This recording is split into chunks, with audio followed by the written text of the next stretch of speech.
By now, your pool's closed down for the season. Winter is approaching. It's going to get cold. There's going to be snow and ice in a lot of parts of the country. And if you only have an automatic pool cover, you're likely wondering how or what you should do to maintain it during snowy and icy conditions. Well, my friends, that's what we're going to talk about on this episode of 2 Minutes in the Pool.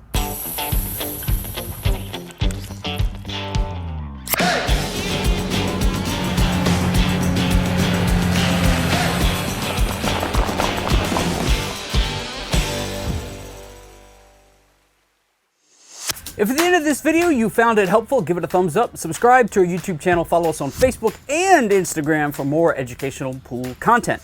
What's up, guys? I'm Christian here with River Pools. Today on 2 Minutes in the Pool, we're going to be talking about how to maintain your automatic winter cover throughout snowy and icy conditions throughout the winter.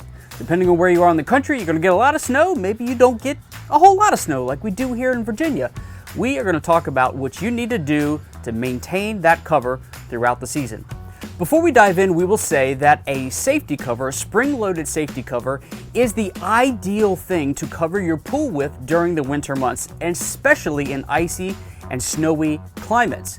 However, if an automatic cover is all you have, you will be okay as long as you follow the following tips.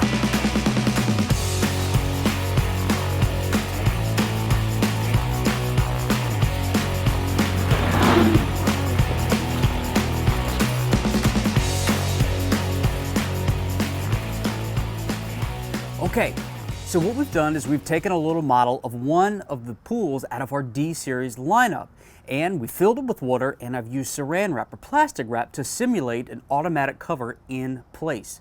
So what do you need to know? What do you need to do to maintain an automatic cover during snowy and icy conditions throughout the winter months?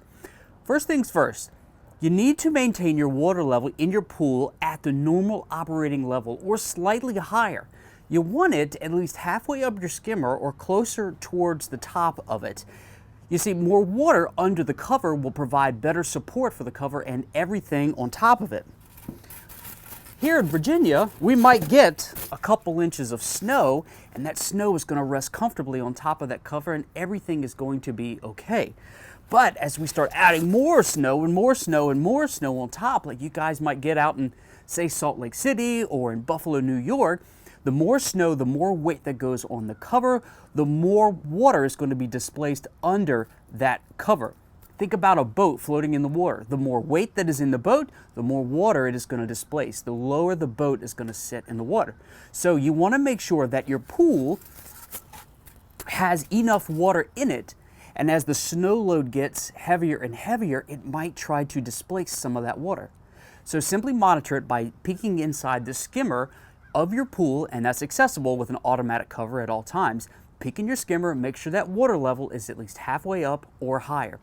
If at some point you need to add water to your pool, and I'm talking, this is probably before the water is so frozen that that nothing is moving, but if you need to add water to it, do so and make sure that water level rises up.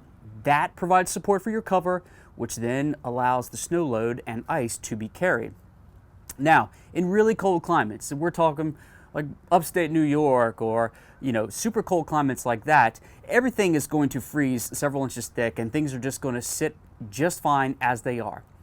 In all climates, whether there's snow and ice, here in Virginia, New York, Salt Lake City, wherever you are, what you need to monitor after the snow and ice or when winter begins to wind down is once all of this begins to melt on your cover, you need to get that water off of your cover. Just like you do during the normal operating months in the summer, water on your cover begins to collect and pull, and it puts undue stress on that cover. And although it's a safety cover, it can carry about 2,000 pounds, well, water's not light, and when it begins to build up and collects in your cover, that puts undue stress on the system, and you want to get that pumped off. So, here are a couple takeaways. Your pool's going to be fine as long as there's enough water in it at the normal operating level. As long as you've got enough water under your cover to carry the load, you're going to be fine. If you need to add more water, monitor that closely and do so, but you're going to be just fine. Don't open your cover at all throughout the winter months as things begin to freeze in the track or on the spool and things like that. So you don't want to try to open your cover and operate it when things could be frozen. That could lead to problems down the road. So just leave your cover closed, make sure your pool is full of water, and as it begins to melt, pump that water off the cover. And in the springtime, have a local pool professional check out your system to make sure everything is in good working order when you get up and running for the summer season. Okay, so whether you live in Salt Lake City or whether you live in Buffalo or here in Virginia, if you have an automatic cover and it's covered in snow and ice, you're going to be simply fine. Just keep your water level up, and when the snow and ice begins to melt, make sure you get that water off the cover. I'm Christian with River Pools. That was 2 minutes in the pool. We will see you on a future episode, my friends. Catch the wave.